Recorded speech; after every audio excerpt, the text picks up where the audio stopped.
Well, welcome. And we've been thinking about anxiety in the blogs that we've been putting out lately. And anxiety is a big thing in our world at the moment because something like COVID can come out of nowhere and just blindside us. And so we've been thinking about anxiety as a flight from desire. So let's explore this a little bit together, and we'll explore it in our relationship. But would you like to tell us the story of Peter, because that really provokes my thinking around this? The story that we want to refer to is found in Matthew chapter 14, and the context is the feeding of the 5,000. 5,000 men plus women and children. Peter and the disciples witnessed Jesus do an incredible miracle. Not only does he feed that crowd, but there's baskets left over. After that, Jesus instructs his disciples to get into a boat and go to the other side of the Sea of Galilee. And the original language there it's more than just an instruction, it's a compulsion, it's a compelling. Jesus, for some purpose, wanted them out in the middle of that Sea of Galilee. And so off they set. Now, if I was there and I was going to go on the Sea of Galilee, and I knew that the Sea of Galilee was notorious for having storms whipped up very suddenly, and they could be vicious, the person that I would want to be with is Peter. Peter knew that Sea of Galilee. He grew up on the side of it. He fished in it. He knew all of its quirks and idiosyncrasies. He was a professional. This was the area that Peter was competent in. He knew the Sea of Galilee. So to be in the boat with him would give me a great deal of confidence. But the storm they encountered in the middle of the Sea of Galilee was enough to make anybody quake. And it was vicious, and they were struggling to survive in that storm.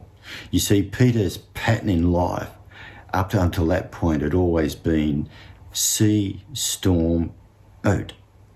That was where that's what he was good at. That was his professional expertise. He was competent there. And so they were struggling, and his pattern of life was getting a little bit tested.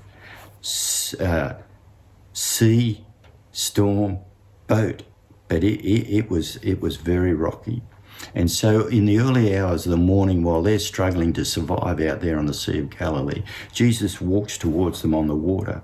And if they had any levels of anxiety at that point, it would have increased dramatically, because here's this figure coming toward them, walking on the water.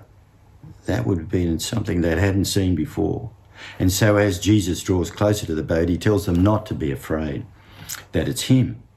And Peter looks out there, and he's probably got his hands on the side of that boat. And his pattern of life up until that point had always been sea, storm, boat. And he says to Jesus, if that's you, tell me to come. And Jesus says, come. So you see, at that very instant, Peter has the option to change the pattern of his life from sea, storm, Jesus. And he chooses Jesus and steps out of that boat. I don't know what that would have been like. Would it have been mushy when you stepped onto the waves, or would it have been like glass, hard? Don't know. Peter's the only one that ever experienced that. And he gets out of the boat. He changed the pattern of a lifetime, and he walks towards Jesus. And most of you will remember the result of that story. He starts looking at the waves and the storm, and he sinks, and he says, Jesus, save me. And Jesus reaches down, and he does. And they both get into the boat, and the storm stops. But I love that story because Jesus is addressing the area of Peter's competence. The pattern that he'd set up in his life, it had always been sea, storm, boat. But when he met Jesus, it changed.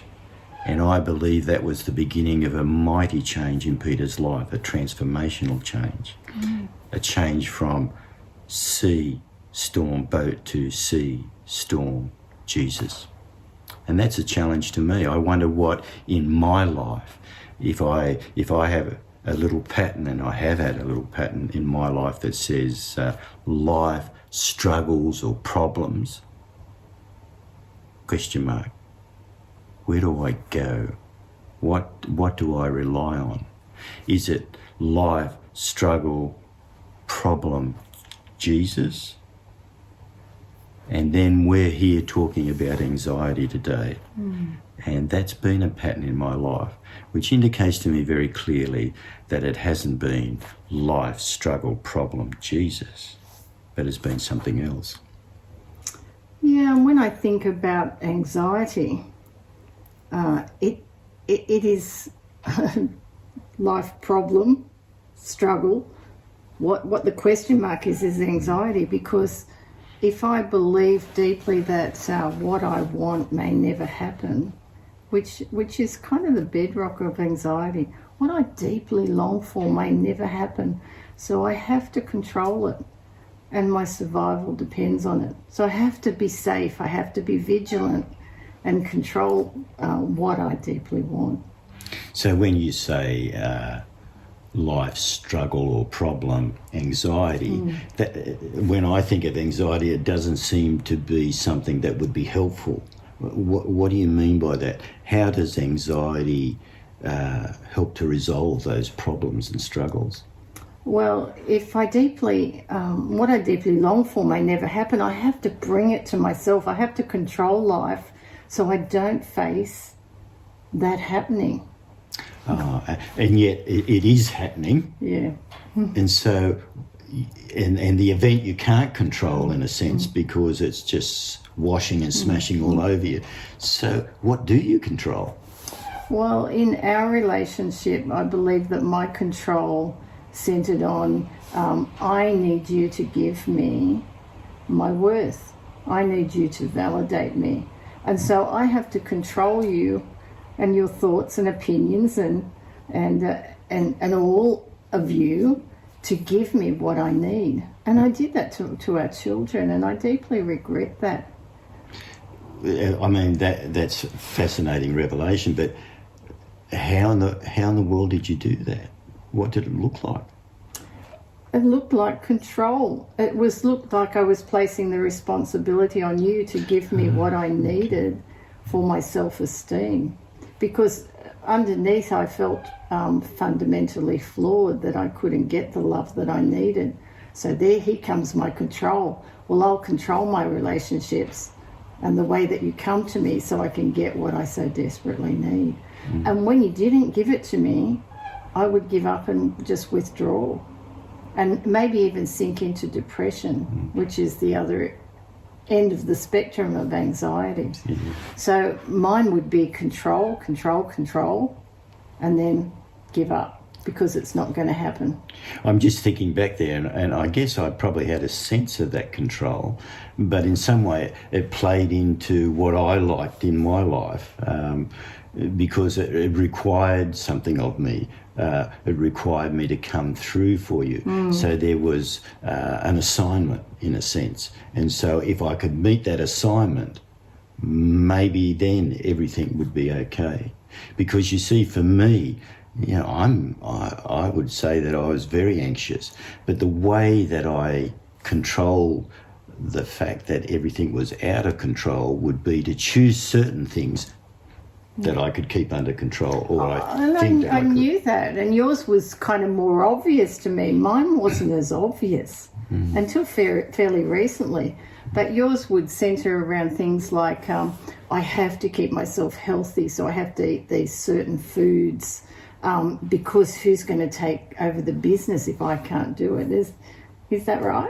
Yeah, and you see how I would dress it up. Yeah. That looked like a noble cause. I mean, I'm keeping myself so that I can survive and keep the family and the pressure for me would be, come on board with this, come on board.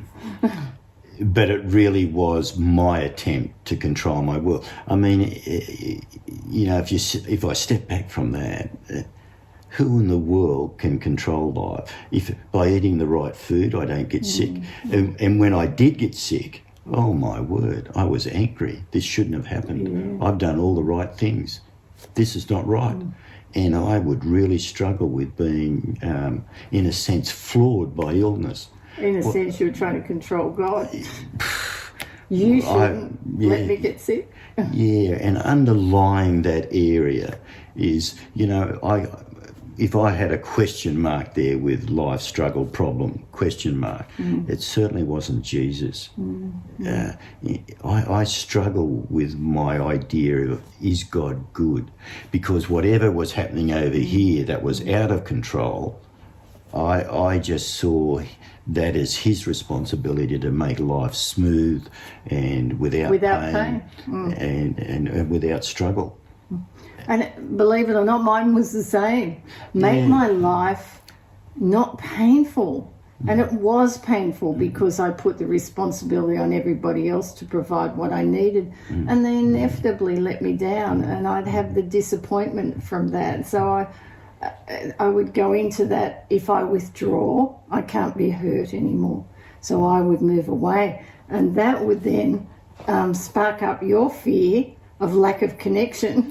And I'd redouble my efforts to do things that you would approve of. So, in a sense, can I control this? You said in the beginning that it was a flight from desire, and that really resonates with me, because underneath was the desire that you would accept me as I am, not for what I did. And yet I set you up to approve of me because of what I did for you.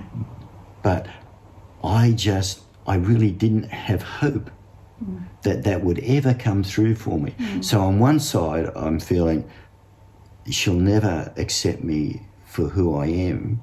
But on this side, I'm actually working very hard to get you to approve. Yeah.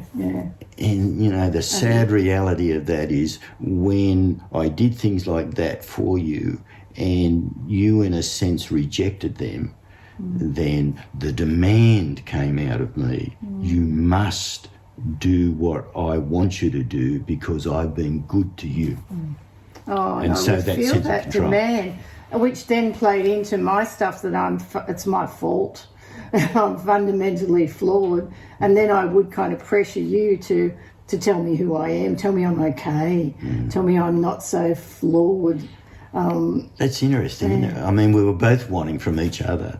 To be seen and known. And to be valued for that. That was the deep longing of our heart. But anxiety was the flight from desire. It was expressed in anxiety that I have to get that. I have to get what I need from you, and you have to get what you need from me, because we don't believe it's ever going to happen, and we don't believe that God is good and will give us what we need. For me, there's a risk in that.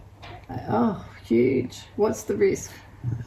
If I risk to allow myself to feel desire again, it's to hope. And the hope is that, yes, I will be accepted. And so I know God's designed that for me to go to him and bask in his acceptance. But I realise as we talk that I've shut the desire down because it's too risky. I think I once said to you, my desire is broken. And I remember the movie scene where God used it to challenge me to illuminate for me that my desire was broken. It was in Antoine Fisher, and Antoine's girlfriend had desire for him. It was as if she had so much desire for him, she could lend her desire to him so that he could desire her because he was broken. And I think in our relationship, I realised very quickly that there were areas in your desire that were broken. I did not see my own, but my desire was not strong enough or was not there to go into your desire and just help you to build your desire, because mine was based on a false premise that somehow I could control life. And I believe that for both of us it was life, struggle, problem, control. I have to get what I need from you or from other people because I don't really believe God's going to give it to me. And that was the other premise. Is God good? Because when things went wrong, I set it up with you. oh no, I'm doing all the right things. You're supposed to do the right thing for me. So we depend on each other instead of God, and it just And it's a mess. That didn't work. No. So coming back to Peter, just for a moment, he risked changing that pattern of his life.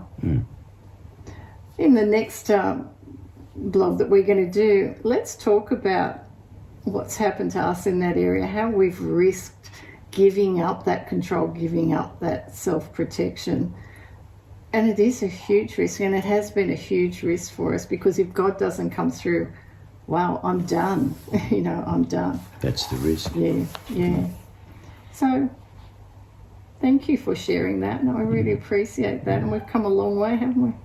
Well, I think just like Peter, that was the beginning. That was the start. That was the spark that was lit for the transformational power of God to begin in his life. And we can follow his journey from that point on.